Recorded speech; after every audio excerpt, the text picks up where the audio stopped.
So our second keynote speaker of the day is Professor Jianguo Liu. Professor Liu is the Rachel Carson Chair in Sustainability and University Distinguished Professor in the Department of Fishery and Wildlife, Director for the Center for Systems Integration and Sustainability at Michigan State University. Dr. Liu is the founder of the International Network of Research on Coupled Human and Natural Systems. Dr. Liu has received many distinguished awards and recognitions, and he is a fellow of the American Association for the Advancement of Sciences.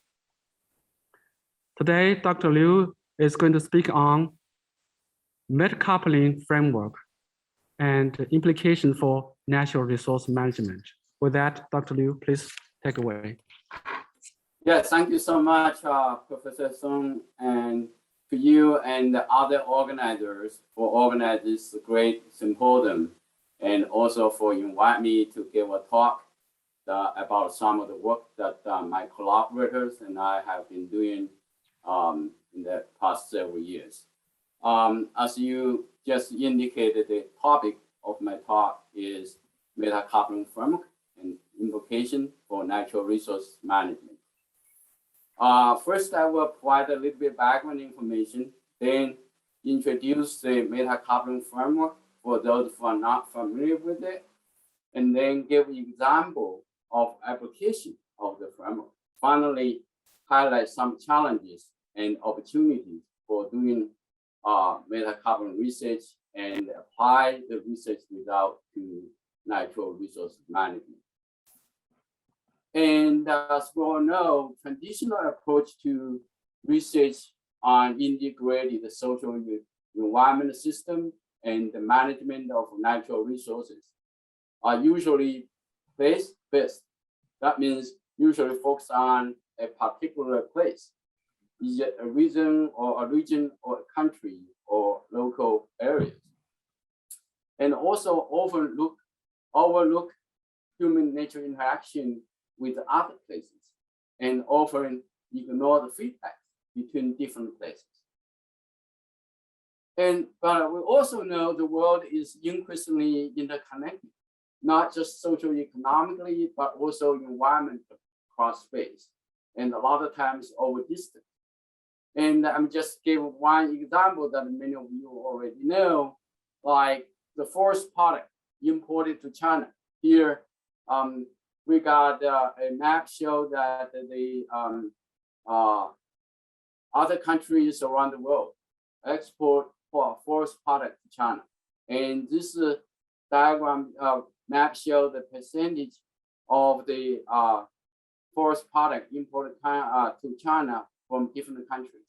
And you know, see this Russia and the US and other countries export more forest product in other countries, but the total number of countries export product to China amount to more than 100 countries in 2010. So there are a lot of research have been done on interaction cross space, but most studies have taken either environment perspective or socio-economic perspective. But to achieve sustainability, we really needed to consider both socio-economic and the environment perspective simultaneously, not separate. In order to do that, we need integrated framework to understand the environment and socio-economic interactions across space at the same time. And here I'm going to introduce a framework, what I call metacoupling. Metacoupling, it refers to the human nature interactions within a system. A system could be a place, a country, a region, or a state or province, as well as between adjacent systems and between distance. Here, the diagram shows we have a focus system, whether a focus system is a country or a province, and adjacent, right? So in the focus system, we have human component and nature component. Also, we have humans and the natural component in the adjacent system too. But there's two systems interact. But also there are some systems far away from the focal system, which also has humans and natural component in it. So they also have interaction. So together, this constitutes metacoupling. If we classify metacoupling into different categories, we'll have intracoupling. That means human nature interactions within a system. And the intercoupling means human nature interaction across different systems. And the different systems are different in terms of distance. So if we classify them by distance, then we have pericoupling. That means interactions between adjacent systems. Or telecoupling means that the systems over distance, they are among distant systems. Like, for example, US and China are far away, right? And China and India are nearby. So that's a relative classification, depending on the research objective and management objective. So telecoupling is an umbrella concept. Also pericoupling and metacoupling too. And for telecoupling here, I'm going to first illustrate, which is the umbrella concept that expand and integrate a lot of disciplinary concepts of distant interactions. For example, animal migration. We know many animals can migrate each year for 1,000 miles in one way. A lot of research projects have been conducted on animal migration, but mainly from the ecological and animal behavior perspective. But animal migration also has a lot of socio-economic consequences. And if we consider both socio-economic and the environmental ecological perspective, and then animal migration can be treated as a telecoupling. So that's kind of expand the original concept, also integrate the socio-economic and ecological environment aspect together.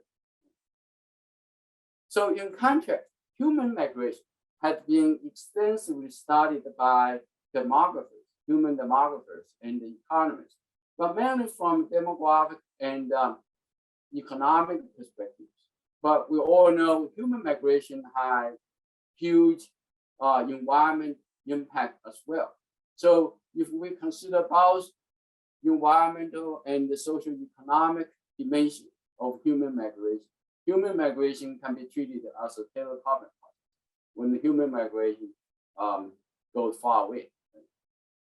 And there are many other things that we can consider as telecoupling too, like trade.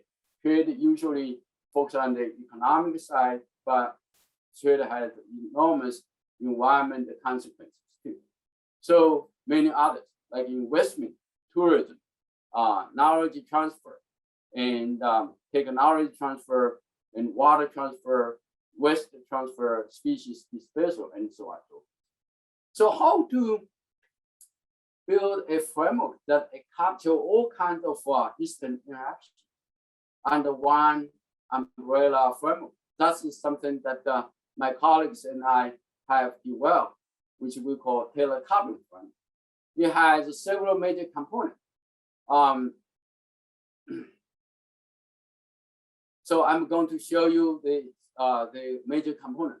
First is the sending system. What we call sending system can be a exporting country, which is send something out through flows, the movement of goods, products, material, energy, people, organism, and so on and so forth, information too.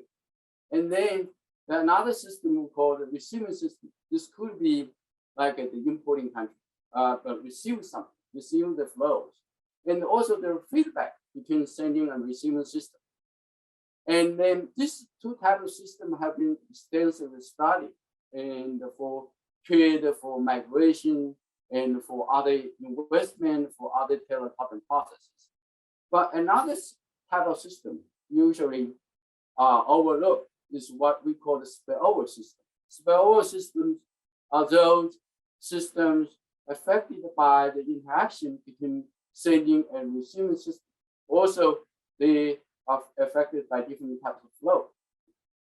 So within each type of system, we have three components too: causes, the reasons behind the flow, and the agents, the decision-making entities which facilitated the flows, like traders, like policymakers, like producers that produce product for export, for example.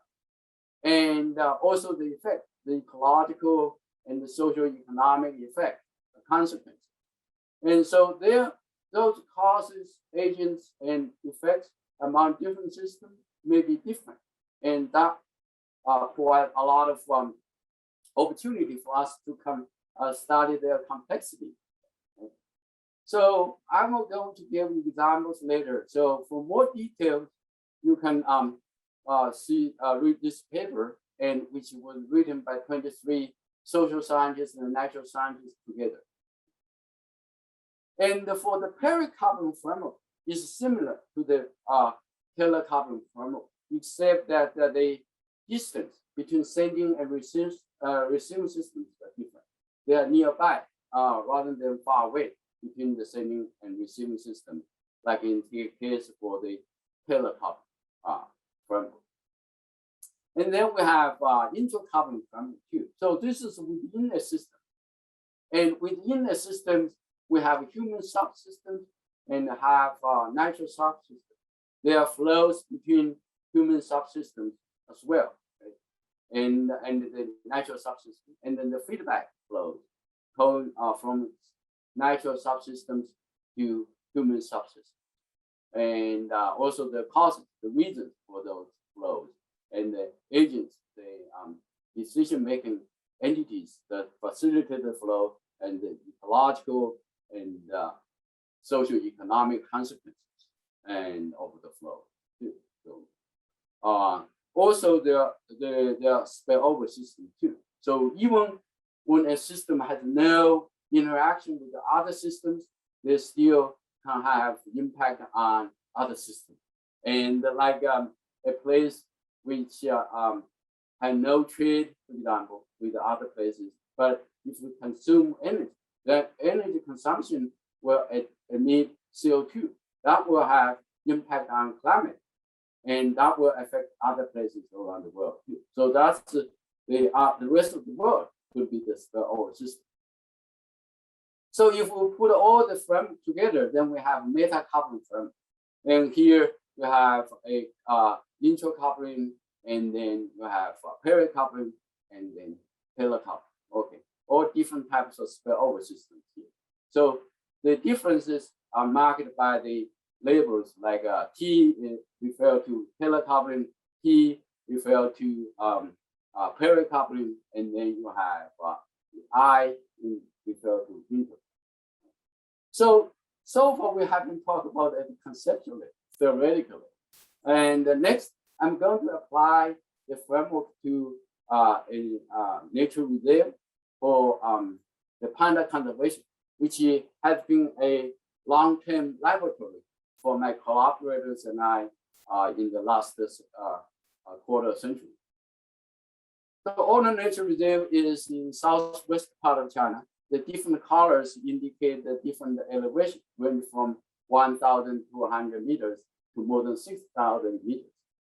And this is a flagship nature reserve in the sense that it received exceptional support from the Chinese government and also the international community. So it was established in 1975. It is one of the largest nature reserves for panda conservation. It has about 10% of wild panda within the nature reserve, but also has several thousand people, local residents inside it. So that constitutes a nice coupled human natural system, or what the NSF now call integrated social environmental system. So for those people who are not familiar with the panda habitat, it usually has overstories, forest overstories at the top, and then bamboo, the staple food for pandas at the bottom, and as an understory species. And the pandas usually like gentle slope so that they can move easily. And for elevation, they usually below 3,750 meters. So with a lot of people inside the reserve, they have a lot of activities. Most of the people inside the reserve are farmers. They grow crops, and not just from themselves, but also sell the crop to city market and for cash. And as you can see here, a lot of places have farmlands near the top of the mountain.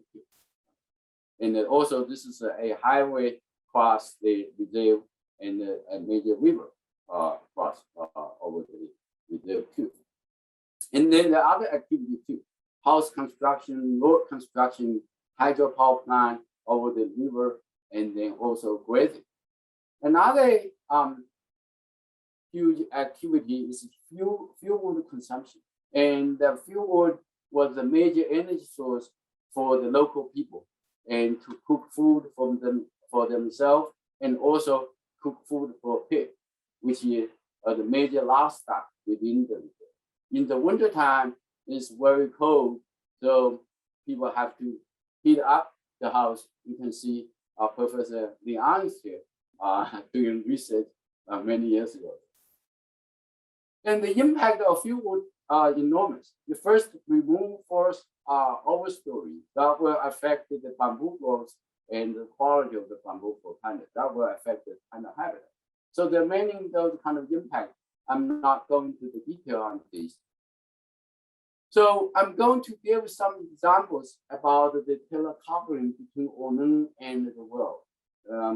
And as I mentioned, a lot of farmers produce product and sell product to the outside market. And then to produce more agricultural product, they have to buy industrial product like a fertilizer to make the agricultural production productive. And then also the information about pandas and the reserve is disseminated through news media and to the rest of the world. And then conservation subsidies were provided by the government and outside of the world to Wolong. And then pandas also is sent out to zoos in other parts of the world, and the tourists from around the world will come to Wolong to see the pandas and the landscape. So next, I'm going to give some more information about each of those type of telecoupling process. First, I'm going to give you some information about panda loans. Panda loans, the process of Wolong providing pandas to the zoos in other parts of the world. And inside Wolong, beside the wild pandas, there is a really successful breeding program, which produces a lot of baby pandas. They also survived in 1 year, 16 baby pandas. And so we have more pandas within the breeding center. So some of the pandas are sent out to other zoos in the US, like Washington Zoo, for example, and usually on loan for about $1 million a year for several years, usually 10 years. And the number of pandas living in zoos outside the reserve increased over time. This picture shows when the pandas from Wolong arrived in Washington Zoo when Clinton was the president. He and his daughter went to see the pandas. So here is a map showing the senior system. Wolong is the senior system for the pandas, and receiving system of the zoos in different parts of the world, meaning in the east coast of east part of China, and also several in other countries. Like San Diego is another example. US received pandas from Wolong, and the red dot indicated the size, the number of pandas. Also, there are spillover systems, the places without zoos, without pandas in their places, but it's the people in that place may go there. Like people from Michigan, for example, may go to Washington Zoo to see the panda. So Michigan is the old system because that affected by the interaction between Wolong and Washington Zoo through the panda.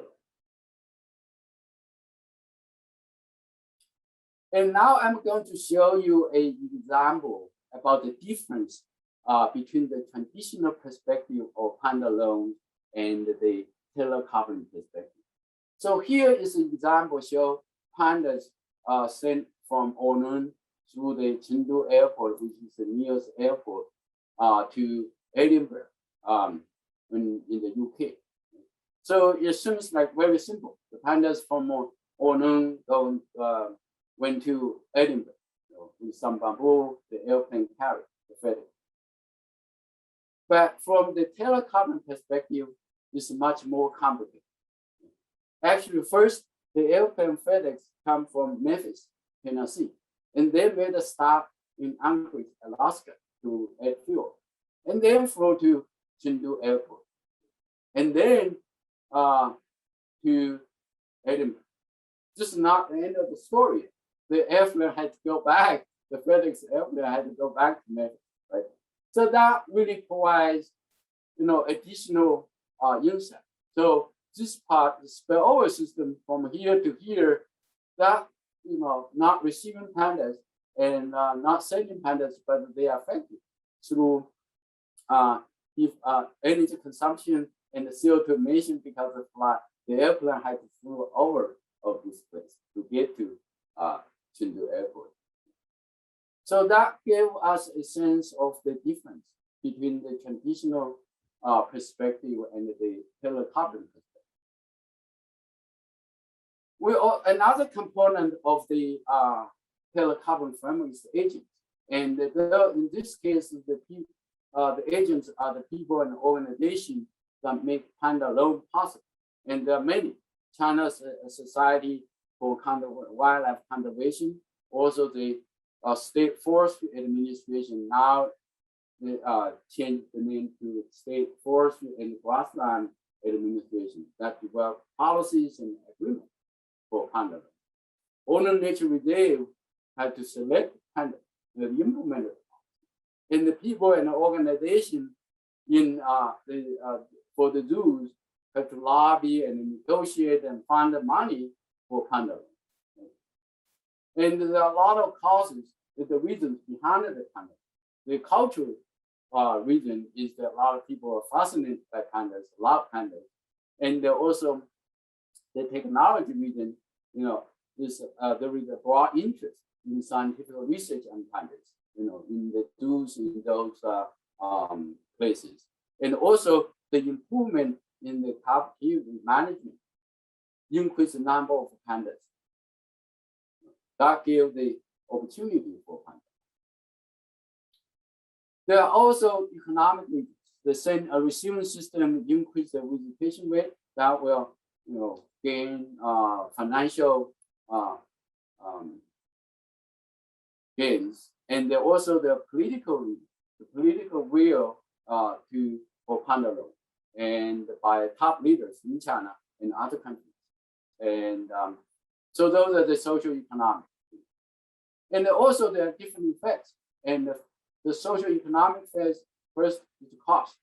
Keep pandas in the zoos are very costly, and construction of new facilities alone could cost $10 million, and also the high operating costs. And of course, the positive side is the visitor pay the entrance fee that will increase the revenue for the zoos. But also we could increase the social networks for scientific collaboration. There are also environmental effects, and the awareness of panda conservation in sending, receiving, and spillway systems increase with the panda loan, with the media coverage, and so on and so forth. But the negative side is the CO2 emissions of transporting pandas and bamboo from the owner nature reserve to the zoos. And for those big jets, usually transport several hundred people. But for transport pandas, they only have 1 or 2 pandas there. So that amount of CO2 emission is quite large. And also the feedback effects. The revenue from the panda loans have been used for conservation in Wolong and other places. And also the Wolong has benefit from capacity building through collaboration from the zoo scientists. So next, I'm going to highlight some of the tourism. I'm going to show you the some of the results that we obtained through the interviews, through the government document. The number of tourists increased a lot since 1980s, but in 2008 they dropped to almost zero because the earthquake occurred in near Wolong. And also sending system, in this case, a lot of places, a lot of countries around the world send tourists to Wolong. So this map shows the result from our survey of tourists in 2006-07. And you can see different parts of the world have tourists come to Wolong. And except in this sample, we did not see any from Africa. Other places, Europe and South America and other places, North America, of course, US, have tourists to go to Wolong to see the pandas. Another example is the trade of agricultural product. And the total income from cabbage and the livestock in Wolong by selling them to the outside market increased over time. And the trade of industrial products also increased over time. Information dissemination through newspapers like New York Times, BBC, and CNN has also increased over time, but there were a couple of big peaks. And one big peak is 2008 when the earthquake occurred. And another peak is 2001 when my collaborators and I published a paper in Science and reporting that the panda habitat actually lost faster after the reserve was established. So that provides a lot of media coverage. And also conservation subsidies. Since 2001, 2000, we have seen a lot of more conservation subsidies. Those are the two conservation programs provide subsidies to the farmers. One is the natural forest conservation program and green program. And Professor Sun and others also have done a lot of work on those programs too. So here it just shows the amount of money sent to Wolong through these two programs over years. So so far talk about telecoupling process, and now I'm going to just illustrate the application of the pericoupling framework to Wolong. And for the pericoupling framework, we can see pandas from Wolong can go outside of Wolong, not just through the panda loans, but through themselves. And this is wild panda. And because there is no fence around the reserve, so pandas can move around and move freely between Wolong and the surrounding areas. Another type of pericoupling process is through marriage. Girls from adjacent counties are getting married with the boys inside the Wolong. So that's kind of another kind of process of the interaction between Wolong and the adjacent area. Also, the intercoupling. There are a lot of interactions that happening within Wolong. As I showed earlier, the farming, the road construction, the house construction, the hydropower plant construction, and grazing, and so on and so forth. Here we apply the framework and understand the socio-economic conditions of local residents, the spatial distribution where the houses are, the construction activities, and a lot of other things to understand at the individual level as well as at the household level and the community. So those activities will have impact on the abiotic factors like the and also the forest and the panda habitat. And the changes in the panda habitat will prompt the government policymakers to make new policies, and those new policies may prompt the farmers and the local residents to change their attitude and their activity. That will affect the forest and panda habitat. So that kind of feedback loops. And then also the activities within Wolong also emit CO2, and then that will have impact on the climate change too. So that's a spillover system. So if we put all the application of the different frameworks together, then we have application of the metacoupling framework. So you have the intercoupling framework application, the pericoupling, and the telecoupling, like in this case, the panda loans and tour. There are other telecoupling processes too. So here is just the one example illustrating the application of the framework to Wolong Nature Reserve. So some of you may wonder, so what this means? What this means? Here I showed one result that we had about panda habitat dynamics. So the panda habitat change lasts faster, and then before the reserve was established in 75 here, and you can see the rate of loss was faster after the reserve was established. And as I mentioned earlier, and then in 2001, the habitat began to recover, and that because the government new policy change, and one of our co-authors of the paper in science become the new director of the reserve, and then so he began to implement some new policies, and then that helped the recovery of the panda. So the implication of the metacoupling as follows. One is the intercoupling within Wolong alone led to losses of forest and panda habitat before 2001. Because the farmers have no other sources of income, they have to depend on the local forest and the natural resources, and so that will destroy the panda habitat, especially when the population size and number of households increase after the reserve was established. And also, telecoupling affect intercoupling. That is the interaction between different types of couplings, which in turn help recovery of forest and panda habitat starting in 2005. And then the dynamics of panda habitat loss or gain result from the interactions among intercoupling, pericoupling, and the telecoupling together. So that means we need to go beyond the place. We have to consider the interactions, human nature interactions within the place, as well as between the focal place between Wolong and other places.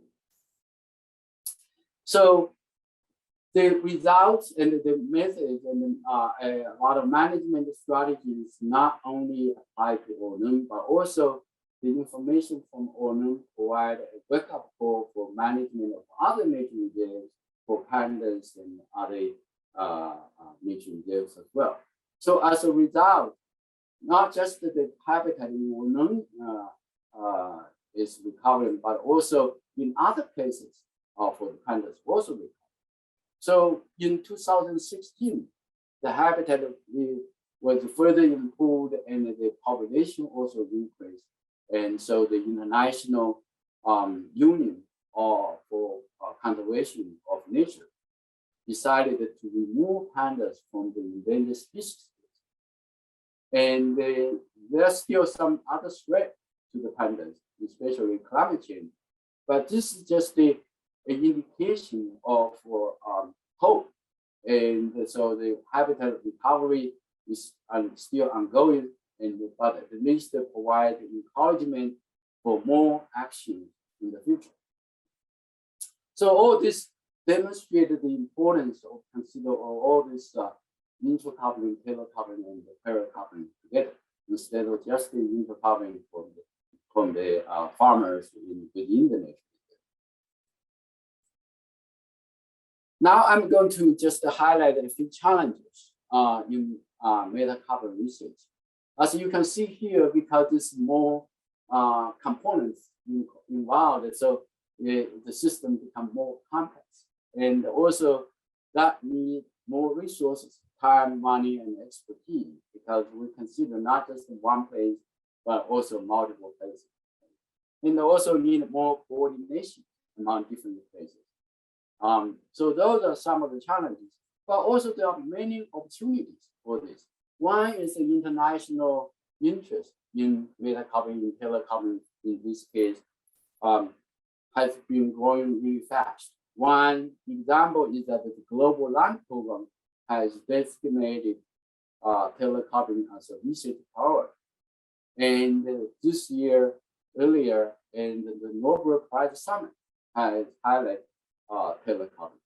And the main United Nations influential report and from the UN Environment Program, UN Development Program, and also Global SDG report, the Sustainable Development Goal report, all highlight telecoupling. The international intergovernmental platform on biodiversity and ecosystem service has this global assessment of biodiversity and ecosystem service. Also highlight telecom.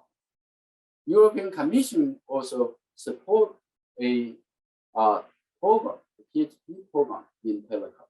The first cohort of the PhD program had 15 PhD students, all focused on telecom across 9 European countries.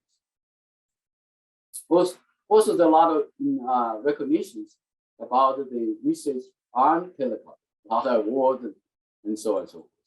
And the media coverage, for example, the Time magazine has reported on the new science of telecom, show just how connected the world is, for better and for worse. For better means there are some positive effects too, but negative effects are also very common. So for those who have sharp eyes, here you see former President Obama and also Russian President Putin. And they don't like each other. But I was joking, they don't like telecoupling. Both of them like telecoupling because they are on the same page as telecom.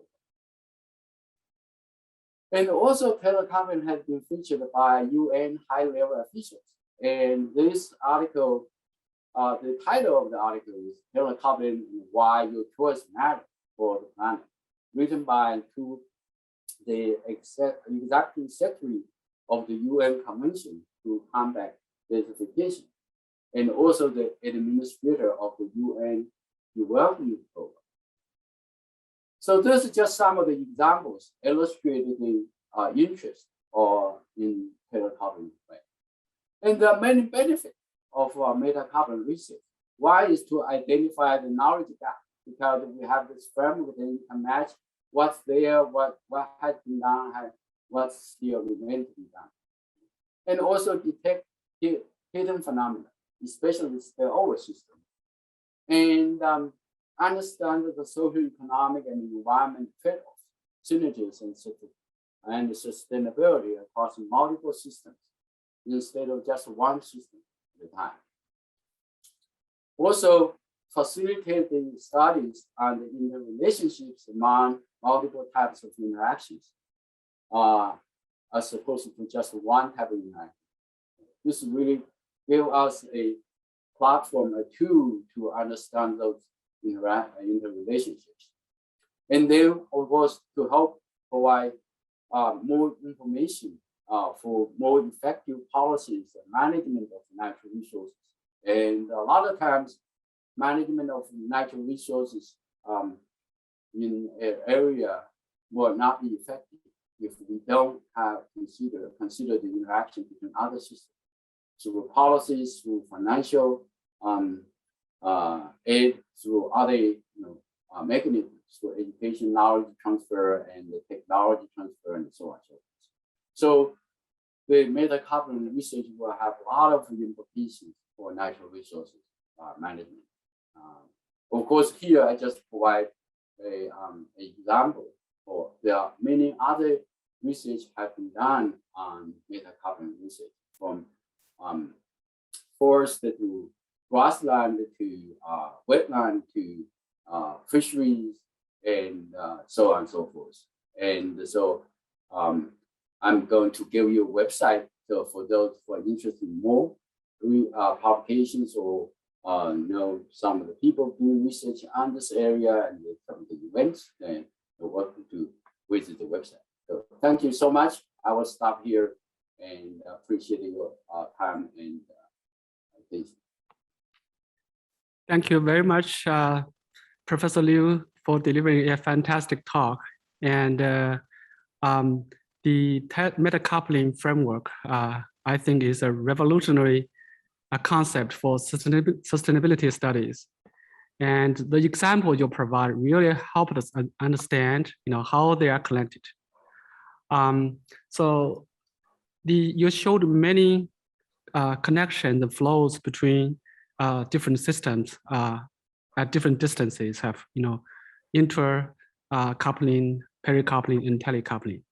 So one question I have is that there are some indirect links that may not be reflected in any of the direct links or flows. And so I want to take your thoughts. How do you account those effects? For example, for people in Wolong, they could go to city in Shanghai and to provide some commodity for global trade, and then they earn income. When they come back, they change their livelihood style, reduce, say, the fuel use, right? And they contribute to the conservation of the reserve. And so seemingly on the surface, you do not have a direct link between these two activities. And so is that kind of indirect flows or links can be accounted? Yes, that's an excellent question. And actually, that's something we just began to look into it. And recently, NSF has provided $50 million to support a new institute, geospatial data. And the science for this institute is Telecoupling. And so one of the questions that we were trying to address is how natural disasters in one place could have impact on natural resources or biodiversity in a place far away. For example, how natural disasters in the US could have impact on biodiversity in Brazil, in Asia, in China, for example. Right? So that's a example for a lot of indirect effects, cascading effects. So the example you gave is excellent because that's something actually some of our previous research indicate when that I did not have time to talk during my talk is the labor migration, the rural urban migration. That some people from Onan went to cities to work and they send money back to their parents and to their household to use electricity instead of use fuel. So that's one way positive effects on the forest and on the habitat. So that's of course even more complicated, more complex. That require a lot of resources and energy to study. That I think provide a lot of excellent opportunity for us to look into that in the future, especially for those young people, young students. I think this is really the beginning. And so the framework are really relatively new, but I think the interest has been growing really fast. And actually, we have a project supported by the same program that you have the funding. Congratulations to you and your colleagues. And that our project is a Metacoupling. And so we use trade between Brazil and China as an example, how trade, international trade, and kind of affected the land use and biodiversity in different parts of the world. And so the framework can also be used for not just the international level, but also regional and local. So in our Metacoupling project funded by NSF, actually we have international and the national and the regional and the local level. So that's something that we looking forward to have more input and more interaction with others who are interested in those issues. Thank you very much, Professor Liu. So we still have two questions, one in the chat, one in the Q&A. And could you please respond to those? In the interest of time, we'll move to the next speaker. Yeah, I just let me read this. Okay, I want to say thanks for talking about conservation subsidies. Pandas in Wolong offer distance value for people around the world. It seems like institutions that manage Wolong and the people who forego alternative use of reserve also provide subsidies or spillover benefit to everyone around the world like pandas. And even if they don't go to the zoo to see the pandas. Do you agree? Yeah. Aaron, thank you so much for the excellent questions. Yeah, I agree with that. I think they provide a lot of this benefit that we don't value. It's, at least not in the financial value yet, but a lot of those benefits. And also because we protecting them and also protect their forest. Forests are the major habitat for them. Then we also hope to mitigate climate change and by provide carbon sequestration. I think that's really important. Yeah. Can you also quickly comment on Professor Chen's question? How the revenue from panda loans is shared with the local community in Wolong? Okay, yeah, that's a great question too. So the revenue from panda loan are not directly shared with the local people, but the local people get some subsidy from the conservation program. Then the subsidies are provided at the household level, and so the household will get some amount of subsidies from conservation of forest, and also return the cropland to forest land. And of course, they have to accomplish the other thing too, to monitor the forest for the forest conservation program and return the cropland to forest too. So it's not direct, but indirect. Great, thank you. With that, thank you very much.